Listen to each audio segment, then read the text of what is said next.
Om Swastiastu. Terima kasih atas waktu yang telah diberikan kepada saya. Perkenalkan, nama saya Nikada Yunitasari, NPM 1733122015. Di sini saya akan mempresentasikan mata kuliah teori akuntansi tentang kewajiban.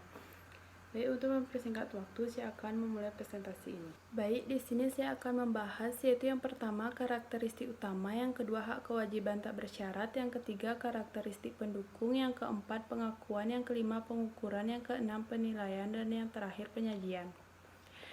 Kewajiban adalah pengorbanan manfaat ekonomi masa datang yang cukup pasti yang timbul dari keharusan sekarang suatu kesatuan usaha untuk mentransfer aset atau menyediakan atau menyerahkan jasa kepada kesatuan lain di masa datang sebagai akibat transaksi atau kejadian masa lalu.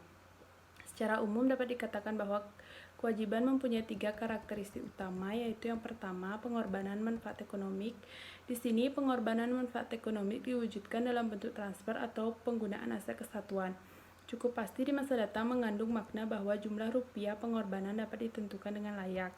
Yang kedua itu keharusan sekarang untuk transfer aset. Transaksi atau kejadian masa lalu menimbulkan keharusan sekarang pada tanggal pelaporan, yang berarti bahwa seandainya pada saat sekarang perusahaan harus mengorbankan manfaat ekonomik, maka hal tersebut harus dilakukan. Yang ketiga, timbul akibat transaksi masa lalu. Transaksi masa lalu adalah kriteria untuk memenuhi definisi tapi bukan kriteria pengakuan. Transaksi masa lalu yang dimaksud adalah transaksi yang menimbulkan keharusan sekarang telah terjadi. Yang kedua, hak kewajiban tak bersyarat. Di sini konsep hak kewajiban tak bersyarat menyatakan tidak ada hak tanpa kewajiban dan sebaliknya, tidak ada kewajiban tanpa hak.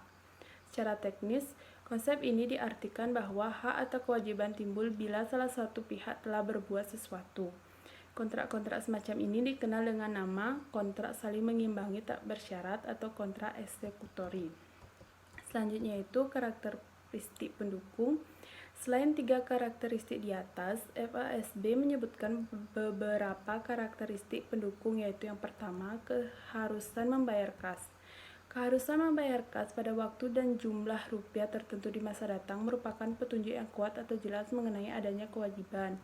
Yang kedua, identitas terbayar jelas. Untuk menjadi kewajiban di akhir tahun, pada saat itu identitas terbayar tidak harus diketahui. Jadi yang penting bahwa keharusan sekarang pengorbanan sumber ekonomi di masa datang telah ada dan bukan siapa yang harus dilunasi atau dibayar. Yang ketiga, berkekuatan hukum. Daya paksa yang melekat pada klaim-klaim hukum bukan merupakan syarat mutlak untuk mengakui adanya kewajiban. Itulah sebabnya kewajiban mencakup pengorbanan sumber ekonomi masa depan yang timbul akibat keharusan konstruktif dan demi keadilan. Selanjutnya itu pengakuan. KAM mengajukan 4 kaidah pengakuan untuk menandai pengakuan kewajiban, yaitu yang pertama, ketersediaan dasar hukum. Kaidah ini terikat dengan kualitas keterandalan dan keberpautan informasi. Faktur pembelian dan tanda penerimaan barang merupakan dasar hukum yang cukup meyakinkan untuk mengakui kewajiban.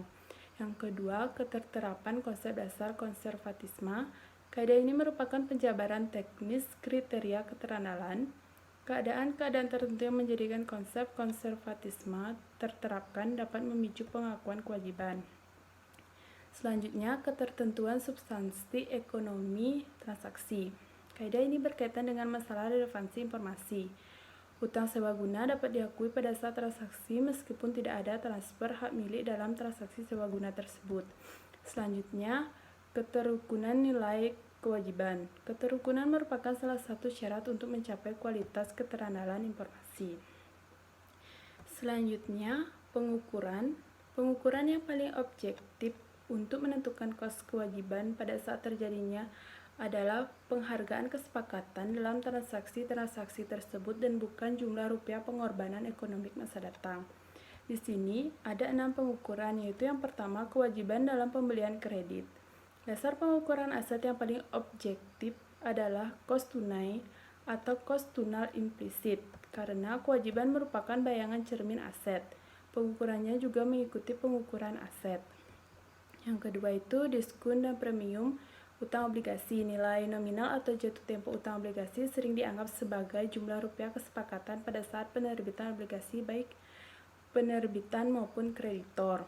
Yang ketiga itu makna harga efektif obligasi. Setelah transaksi terjadi, maka Kesepakatan dalam hubungannya dengan obligasi tersebut menunjukkan makna yang sebenarnya. Yang keempat itu diskon obligasi. Diskon obligasi pada waktu penerbitan adalah suatu jumlah rupiah debit yang menunjukkan biaya bunga yang harus dibayar pada tanggal jatuh tempo.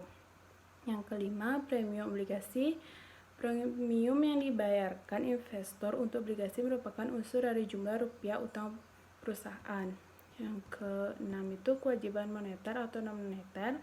Kewajiban moneter adalah kewajiban yang mengorbankan sumber ekonomi masa datangnya berupa kas dengan jumlah rupiah dan saat yang pasti, sedangkan non-moneter adalah keharusan untuk menyediakan barang dan jasa dengan jumlah dan saat yang cukup pasti yang biasanya timbul karena penerimaan pembayaran di muka untuk barang dan jasa tersebut.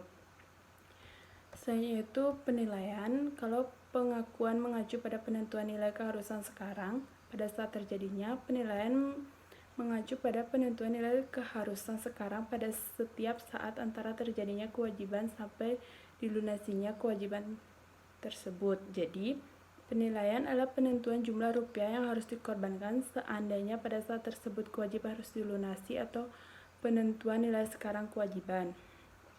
Secara umum, tujuan penilaian adalah menentukan jumlah rupiah pengorbanan sumber ekonomi atau kas pada saat tertentu seandainya pada saat tersebut kewajiban harus dilunasi.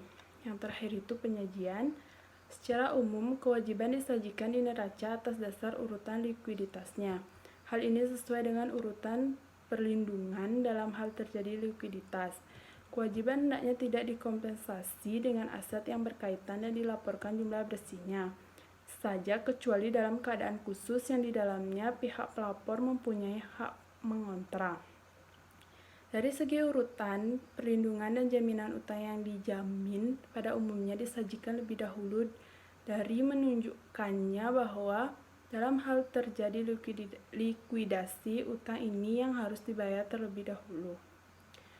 Baik, sekian presentasi dari saya. Apabila ada salah kata, saya mohon maaf. Om Santi Santi Santi Om.